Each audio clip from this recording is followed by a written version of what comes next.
अशोक ने बौद्ध धर्म का ज्ञान प्राप्त कर लिया। फिर उसने बौद्ध धर्म के प्रचार के काम चालू किए। सबसे पहले उसने प्रजा के जीवन में ध्यान दिया। मंत्री, मैंने धर्म के प्रचार के लिए कुछ तरीके निकाले हैं, आप लोग सुनिए। जी महाराज। सबसे पहले मौर्य साम्राज्य के प्रमुख मार्गों तथा सीमावर्ती प्रदेशों में धर्म लेखों को शिलाओं तथा पाषाण स्तंभों पर खुदवाएंगे, जिससे जन सामान्य में मेरा प्रचार हो सके और प्रजा उसका अनुसरण कर सके। फिर मैं धर्म यात्रा करूंगा। इन यात्राओं में मैं स्वयं धर्म प्रवचन करूंगा तथा विद्वानों का सत्संग करूंगा। मैं ब्राह्मण, श्रमणों तथा स्थानीय एवं जनपदों के लोगों से मिलूंगा, उन्हें दान देना, उनके साथ धर्म वार्ता करना और उनके प्रश्नों के उत्तर दूंगा। जी महाराज। धर्म विषयों का आयोजन करके स्वर्ग तथा देवताओं के दृश्यों को नाटक की तरह पेश कराया जाएगा, जिससे लोगों में धर्म के प्रति रुचि उत्पन्न हो। इससे उनके हृदय में स्वर्ग प्राप्ति की आकांक्षा जागृत होगी और जीवन में धार्मिक कार्यों को करने के लिए प्रोत्साहित होंगे। फिर धार्मिक विचारों को प्रचार के लिए वाद विवाद तथा संगोष्ठियों को आयोजित कराया जाएगा, जिनसे विभिन्न धर्मों पर प्रवचन होंगे। हम मार्गों पर वृक्ष लगवाने, जलाशय बनाने, औषधालय स्थापित करेंगे, जो कि धर्म मंगल या परोपकारी कार्य करने के लिए आवश्यक है। मैं अपने धर्म के अनुशासन को प्रकाशित करूंगा और बौद्ध संघ में एकता रखूंगा। मंत्री, आप सभी राज्य के अधिकारियों तक यह सूचना पहुंचा दिया जाए, ताकि उनके राज्य में भी ये सारी चीजें हों। जी महाराज। धर्म के प्रचार के लिए बहुत सारे महामात्य को अलग अलग जगह भेजूंगा, जिनसे वो उनके प्रचारक बनेंगे। अहिंसा बौद्ध धर्म का मूल मंत्र है। इन कार्यों के अलावा मैं बौद्ध धर्म संघ को असीमित धन दान दूंगा।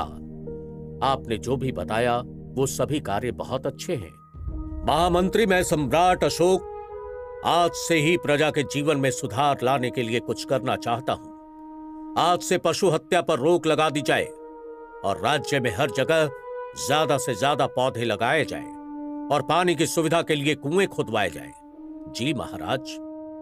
राज्य में कोई भी बीमार ना रहे, यही कोशिश करनी है तो ज्यादा से ज्यादा औषधालय और अस्पताल खुलवाए जाएं। ये तो बहुत अच्छी बात है महाराज। और महामात्य, हर धर्म यात्रा का भी प्रबंध किया जाए। मैं चाहता हूं ज्यादा से ज्यादा धर्म का प्रचार हो। अशोक ने बौद्ध धर्म अपनाने के बाद जो भी आदेश दिए, उनका यही उद्देश्य था कि हिंसा को रोक दिया जाए और ज्यादा से ज्यादा पुण्य काम कर सके। मंत्री, मेरी धर्म यात्रा का यही उद्देश्य रहेगा कि मैं ज्यादा से ज्यादा लोगों से मिल सकूं, उन्हें उनकी जरूरत की चीजें दे सकूं और जनता को धर्म से जुड़ी बातों को समझा सकूं। जी महाराज, हम आपके जाने का प्रबंध करवाते हैं और नगर के लोगों के लिए सारी सुविधाएं भी करवाते हैं। आप निश्चिंत रहिए। गुरु त्रिस्य की आज्ञा है, तो इसलिए सबसे पहले मैं बुद्ध के जन्म स्थान लुम्बिनी जाऊंगा। त्रिस्य की आज्ञा पाकर अशोक पहले बुद्ध के जन्म स्थान गए। वहां उन्होंने एक शिलालेख खुदवाया। उसमें अंकित किया गया, देवताओं के प्यारे राजा ने अपने राज्य अभिषेक के 20 साल बाद यहां आकर इस स्थान की पूजा की। ये शाक्य मुनि का जन्म स्थान भी था। यहां एक विशाल स्तंभ और एक बड़ी दीवार खड़ी की गई। लुम्बिनी में अशोक ने बहुत से पुण्य काम किए। वहां के लोगों का कर भी माफ कर दिया। धर्म की यह यात्रा यहां से कपिलवस्तु पहुंची, जो कि बुद्ध के पिता शुद्धोधन की राजधानी थी। वहां से अशोक बोध गया की ओर गए। वहां बोधि वृक्ष की पूजा की, एक मंदिर बनवाया, 1 लाख स्वर्ण मुद्राएं भी दान दी। महाराज, अब आप सारनाथ की ओर चल गए। हाँ, आपको पता है महाराज, ये वही स्थान है जहां पर बुद्ध ज्ञान प्राप्त करने के बाद वो अपने 5 साथियों को ढूंढते हुए आए थे और उन्हें ज्ञान दिया था। वहां पर एक पीपल के पेड़ के नीचे इनके उपदेश देते हुए एक मूर्ति लगी है। सामने उनके 5 शिष्य बैठे हुए हैं। अच्छा, तो फिर हम वहां जरूर जाएंगे। वहां भी अशोक ने बहुत अच्छे काम किए। वहां उन्होंने स्तूप बनवाए, पार्क बनवाए और एक विशाल शिलालेख की भी स्थापना की। इस स्तंभ में चारों ओर गर्जना करते हुए 4 सिंह बनवाए जाएं, जो बिल्कुल जीवित सिंह लगने चाहिए।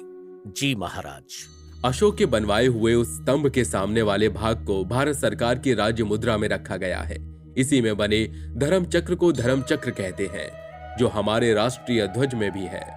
अपने आदेशों को लोगों तक पहुंचाने के लिए अशोक ने 84,000 स्तूपों और स्तंभों का निर्माण किया, जिन पर आदर्श और उपदेशों को लिख दिया गया। वो शिलालेख आज भी प्राप्त होते हैं। सारनाथ के बाद वो कुशीनगर भी गए, उसके बाद वैशाली भी गए। दोनों ही जगह उन्होंने अनेक स्तूप और स्तंभ बनवाए। कलिंग विजय के बाद मौर्य साम्राज्य अपने शिखर पर था, पर इसके बाद अशोक ने कोई युद्ध नहीं किया।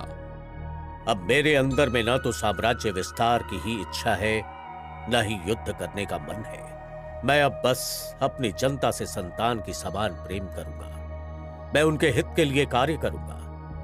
कहा जाता है कि अभी का नेपाल तब अशोक के राज्य में ही था। वहां सम्राट ने ललितपुर नाम के नगर को बसाया था। वहां पर अशोक अपनी पुत्री और उसके पति के साथ गए। आज उस नगर को पाटन भी कहते हैं। वास्तव में उसका साम्राज्य बहुत बड़ा था। उसके पहले या बाद में कोई इतना बड़ा राजा नहीं बना। महाराज, कलिंग के आसपास बहुत से जानवर की प्रजातियां हैं, जिनके कारण प्रजा को परेशानी होती है। धर्म मार्ग से ही सब किया जाए। देखिए मंत्री, आप कोई भी काम करिए, उसमें हिंसा नहीं होनी चाहिए। उनको शांति से काबू करिए। बाकी आप समझदार हैं। कहा जाता है कि मौर्य साम्राज्य के पतन के लिए भी अशोक ही उत्तरदायी है। मौर्य साम्राज्य की स्थापना सैनिक शक्ति से हुई थी, तो रक्षा भी सैनिक शक्ति से ही हो सकती थी। मौर्य वंश अशोक के मरने के 50 वर्ष बाद ही नष्ट हो गया। ऐसा तो नहीं है कि बौद्ध धर्म ही नहीं है, इसलिए मैं किसी पे धर्म के प्रति पाबंदी नहीं लगाऊंगा। मैं सार्वजनिक धर्म की स्थापना करता हूं। शायद ऐसा किसी ने नहीं किया होगा। अशोक के अभिलेखों में अनेक बार धम्म शब्द का उल्लेख किया गया है। अशोक ने अपने धम्म का कोई सटीक नाम नहीं दिया था। इस कारण धम्म के वास्तविक अर्थ के बारे में इतिहासकारों में मतभेद है। कुछ इतिहासकारों के अनुसार अशोक के धम्म का अर्थ धर्म है। अशोक के धम्म नीति की परिभाषा यह है कि प्रत्येक मनुष्य पापों से दूर रहे, कल्याणकारी कार्य करे, दया, दान, सत्य, पवित्रता तथा मृदुता का अवलंबन करे। कहते हैं सम्राट अशोक ने ही अपनी सभा में 9 रत्न रखने की परंपरा की शुरुआत की थी, जिसका पालन आगे कई राजा भी करने लगे। सबसे प्रसिद्ध मुगल राजा अकबर ने सम्राट अशोक की कई नीतियों को अपने शासनकाल में अपनाया था। 9 रत्न की इस परंपरा में रहने वाले लोग कई तरह के विचारक और विद्वान हुआ करते थे, जो राजा को सुशासन के लिए मार्गदर्शन करते थे। लेकिन वे सभी 9 लोग पूरी तरह से गुप्त होते थे। सम्राट अशोक की मृत्यु कैसे हुई और कहां हुई, यह बात अभी तक एक रहस्य के रूप में दबी हुई है। कई इतिहासकार के अनुसार सम्राट की मृत्यु तक्षशिला में हुई। वहीं कई का कहना है कि सम्राट अशोक पाटलिपुत्र में अपनी अंतिम सांस लिए थे। अर्थशास्त्री कहते हैं कि सम्राट अशोक के शासन के दौरान भारत की अर्थव्यवस्था इतनी सुदृढ़ थी कि भारतीय अर्थव्यवस्था पूरी दुनिया की अर्थव्यवस्था में 35% की भागीदारी रखती थी। लेकिन सम्राट अशोक की मृत्यु के बाद भारत का पतन शुरू हुआ और मुगल और अंग्रेजों के समय तक 1947 में मात्र 4% रह गई।